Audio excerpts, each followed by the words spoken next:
estamos no programa Percursos através das Lendas.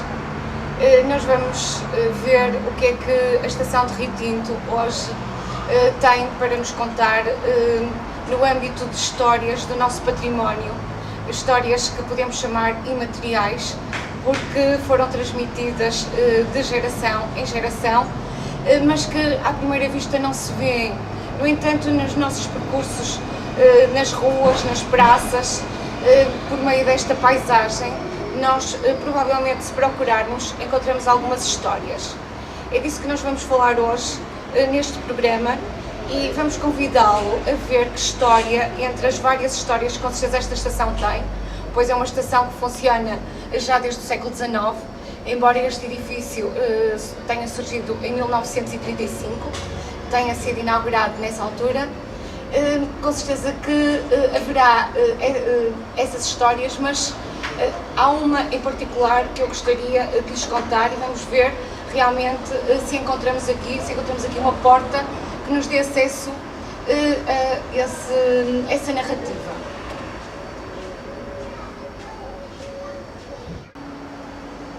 Então, se olharmos aqui para estes painéis de azulejos que têm a data de 1936 e estão assinados por J. Alves de Sá, são da fábrica Viúva Lamego, uma fábrica que tem ainda uma grande projeção internacional, com vários painéis de azulejos em parceria com vários artistas que se impuseram noutros países mesmo e também nas estações de metro, por exemplo, de Lisboa.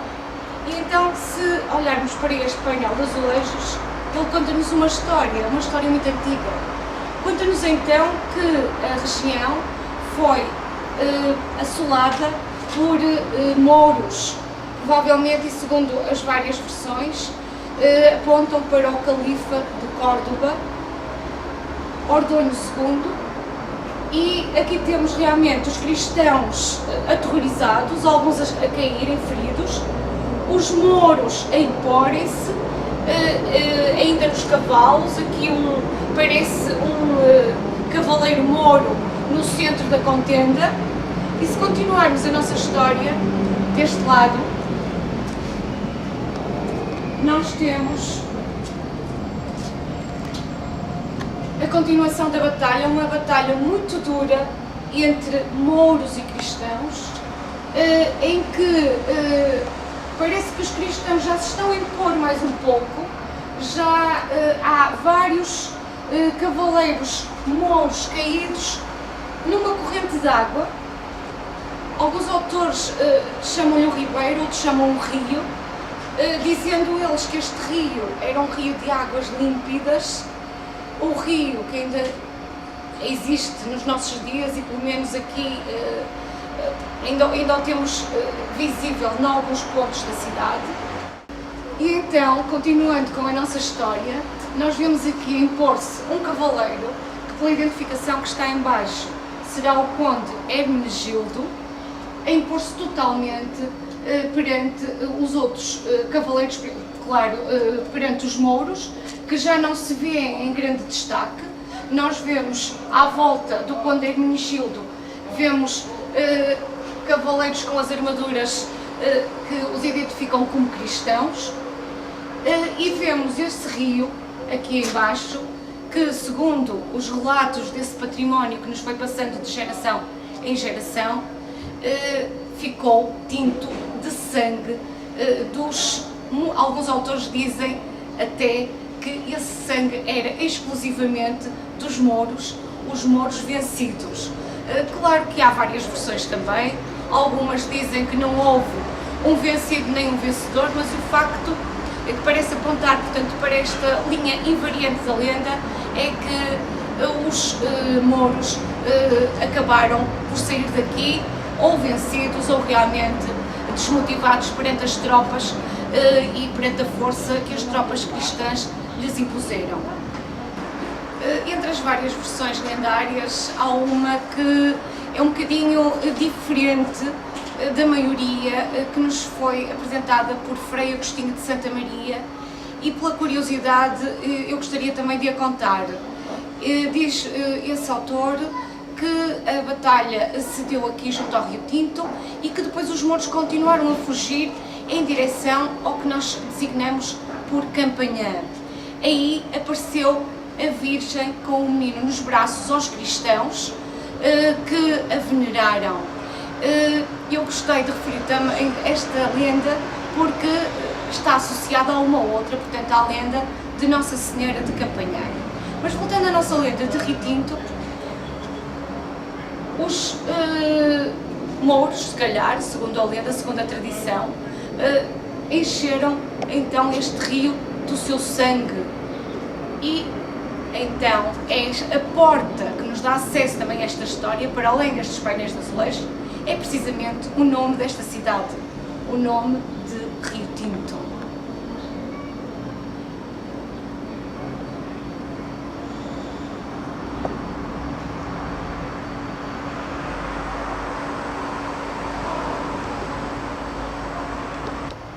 Então, já que estamos aqui a falar de lendas, temos de pensar um bocadinho como é que surge a lenda. A lenda pode surgir de um determinado acontecimento e a partir daí a imaginação popular vai desenvolvê-la, vai transmitindo e vai passando de geração em geração. Ou pode a lenda vir de fora, haver uma estrutura, uma história, uma narrativa que determinada comunidade adota para si e depois transforma essa história, dando-lhe nomes da sua própria comunidade, dando-lhe datas, envolvendo-a numa determinada história que lhe seja muito importante. Então, como se transmitiram as lendas portuguesas? Como surgiram? De várias formas. Muitas delas foram registadas por cronistas, nós encontramos-las nas crónicas, outras chegaram até nós por via mais popular, mas entrecruzando-se com outras formas literárias, entrecruzando-se com o conto, entrecruzando-se com a fábula, entrecruzando-se com outras histórias, em que há presença de elementos históricos ou não. Às vezes há lendas que nos passam para planos do imaginário extremamente grandes, como as lendas das Mouras, lendas muito fantasistas. Há também aqui uma interligação por vezes ao mito e portanto é deste modo que as várias lendas se vão transmitindo ao longo dos tempos e chegando até nós. Então, como é que podemos ver o nosso património material, património de todos os dias, à luz da lenda? Tentando procurar o que esse património, por onde nós passamos, pode invocar, as histórias que ele nos pode contar, como exatamente vimos aqui na estação de Rio Tinto. Coloca-se-nos a questão de que realmente nos aparecem lendas com versões em que os nomes não são os mesmos muitas vezes, as datas também não coincidem.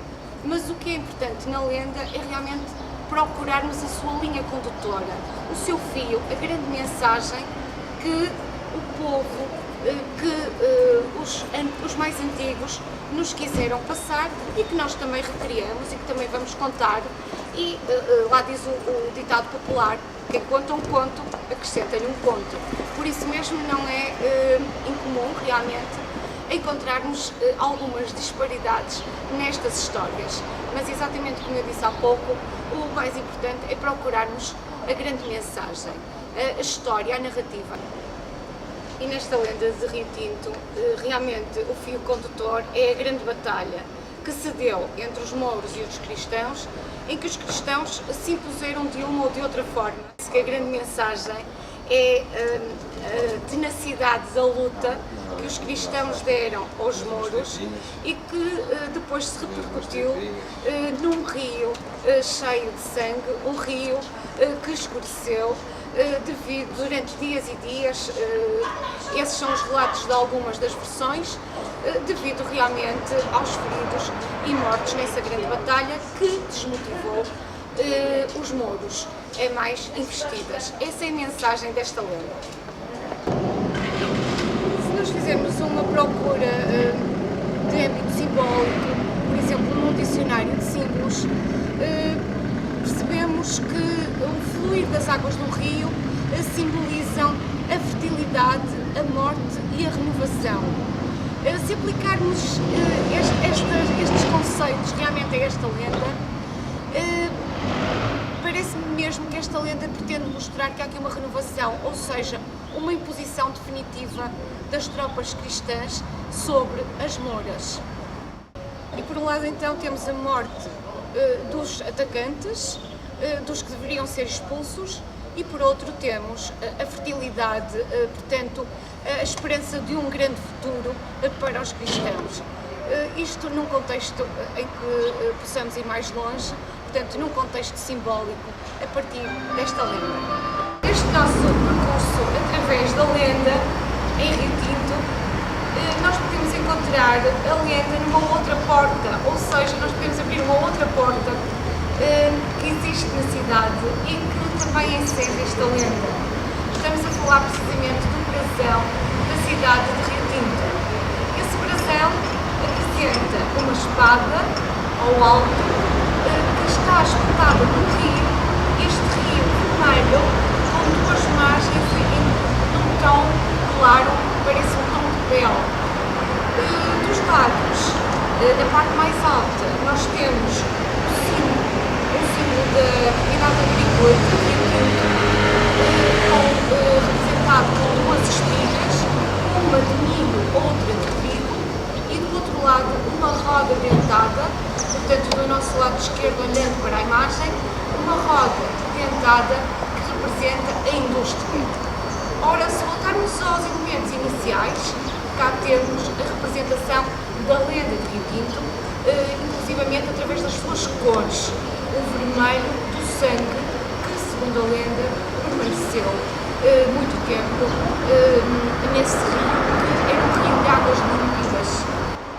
Mais uma lenda de um rio, a lenda do Rio Douro. Então, segundo esta história, quando Deus criou o mundo, mandou que os vários rios corressem para o mar.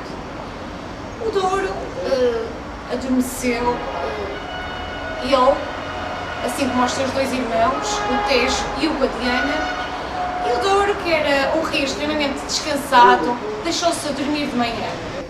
Contrariamente, o Guadiana tinha acordado cedo e aí foi ele calmamente em direção ao mar.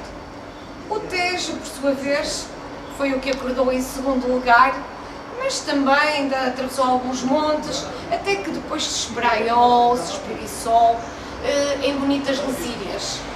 O Douro, quando percebe que o sol já ia alto, que estava muito atrasado, aí vem ele a correr, cortando desfiladeiros, montes, até que tenta chegar o mais rapidamente ao mar. E a verdade é que dizem que o Douro foi o primeiro a chegar. Há também alguns autores, embora esta história não seja assim muito conhecida, mas há alguns autores que dizem que a palavra Douro também é uma porta, ou mostram que a palavra Douro é uma porta também para uma história magnífica que nos diz que apareceu ouro misturado com as areias do Rio Douro. E daí o seu nome. Será que é verdade? Deixamos a estação de Rio Tinto e viemos procurar outras marcas deste rio. Estamos aqui junto ao seu curso e cá temos a Avenida do Rio Tinto. Não queria deixar de terminar com algumas frases que encontrei relativas à forma como este rio era importante para Rio Tinto. E então encontrei na obra de Camilo de Oliveira, Apontamentos Monográficos de Gondomar, uma citação que este autor faz de Frei Leão de Santo Tomás e que diz assim: "E achei este excerto muito curioso. E se as águas do rio se turbaram em tempos mais antigos com o sangue dos bárbaros e infiéis, a presença e existência do glorioso São Cristóvão, que os fiéis depois fizeram padroeiro do mosteiro, que naquele lugar edificaram, juntamente com a observância das religiosas dele, as purificaram e santificaram. E não à corrente das águas do seu rio, senão também à terra e campos vizinhos, como diz o dístico seguinte. Eu vou ler em português, segundo a tradução do próprio autor.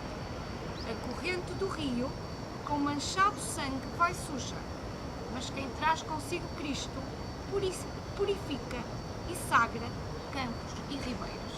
Ora então, este rio, depois desta veneração ao São Cristóvão, e segundo a tradição popular, é um rio que está santificado.